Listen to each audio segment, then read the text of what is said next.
you've done so many different things. You ended up on Wall Street at one point. Am I right? Did that happen right after Yeah. school, So or so how what did hap- that what come happened? What happened was I was so excited that I got into Cornell that I found out, and again I was kind of figuring this out on the fly. I really didn't have parents that were guiding me on this because they had no experience with college. Right. And so I found out that there was an MBA program at Cornell that you could do in 1 year, so you could finish undergrad and grad in a 5-year program. So I figured let's just press my bets and go for it. And I took a class to get familiar with the MBA program, an entrepreneurship class, and I won the entrepreneurship award.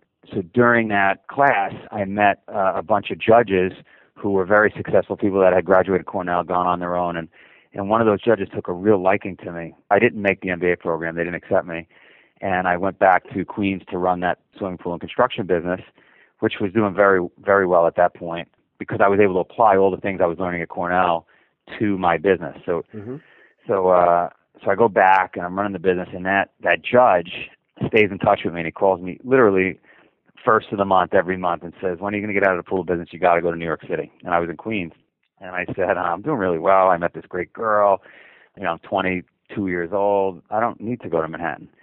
And he every month he drove me crazy. And one day he says, "All right, if you're not going to listen to me," and now I'm probably 2 years out of Cornell, and he sees that he's losing the battle. And he says, "If you're not going to listen to me, I want you to buy this stock." And I had never bought a stock before. And he tells me to buy the stock Syntex, which was a drug company. Now, this is an older guy that's been trading and managing money for years. And he'd been watching this stock for 25 years. And he says, "I want you to buy this stock. It's $14 a share. It's a drug company." And he's an old-time Cape reader. And I'm thinking, I don't want to. I've been working so hard. I'm not going to invest in a stock. I mean, I remember the '87 crash. This guy's crazy. And I go to one of my customers' house that day that owed me quite a bit of money for finishing a big construction job. He owed me $140,000, give or take. And he's towel drying his hair as I ring the bell to pick up my check. And I said, "Hey, he was a pharmacist." And I said, "Listen, buddy of mine's telling me to buy this stock. It's in your industry. It's called Syntex." And he has these towels drying his hair. He said, "I can't believe you're asking me." He goes, "I was just in the shower, and I'm thinking of buying some today." And so, You're it's like, funny how first life pay your works, damn right? bills, and then we can talk about what you're buying. But yes. So he sits me down as this customer of mine, and he says, "Here's the deal." He goes, "You're single. You're making quite a bit of money now, running this business. If you're ever going to take chances in life, now's the time to do it because you don't have a family." And he convinces me. He calls his broker because I don't have a broker. I don't know how to do this. And he convinces me to take the entire check, the $140,000, and buy this stock, right? And I go from not wanting to invest, and everybody's crazy, to within an hour later, I'm investing the entire check in this stock. And the next day, the company gets taken over.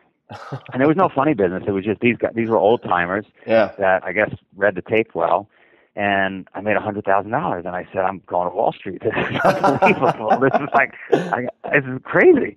So I spend the next 2 years trying to get a job on Wall Street because really I'm a pool and construction guy from Queens. I have a textile degree.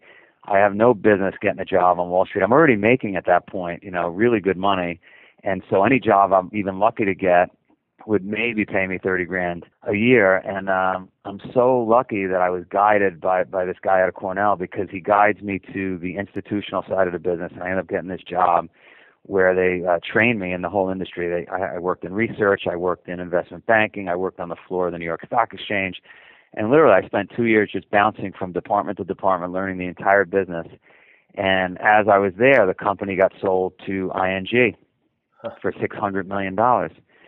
And so I thought to myself, again, because I lack intelligence sometimes, I said, "You know what, I could start my own investment bank firm. I know everything about swimming pools. Why don't I start an investment bank?"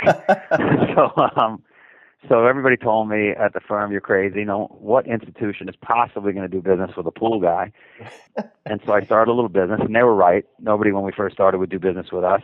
And then one day, just as we were about to go out of business, a guy from Cornell that has since become one of my great friends and life-changing inspirations in my life, he calls me up and asks me to purchase a bunch of equities and derivatives, which he pays me a nice commission on. And just like the head of the Manhattan organized crime family that changed my life in the pool business. And just like Professor Anita Racina changed my life getting me to Cornell, he changes my life with this order. And we ended up building this giant business right before we were, just when it was darkest and we were going out of business, because I couldn't get anybody to deal with this brand new firm that had no business. Like the phoenix from the ashes. So I have a couple of really quick questions, just because the story, I mean, there's so much more to the story, obviously, but what did that judge see in you that led him to contact you on the first of the month and continually ask you to get out of the pool business? What do you think the characteristics were, the conversations that you had? What are the things that led to him pursuing you like that?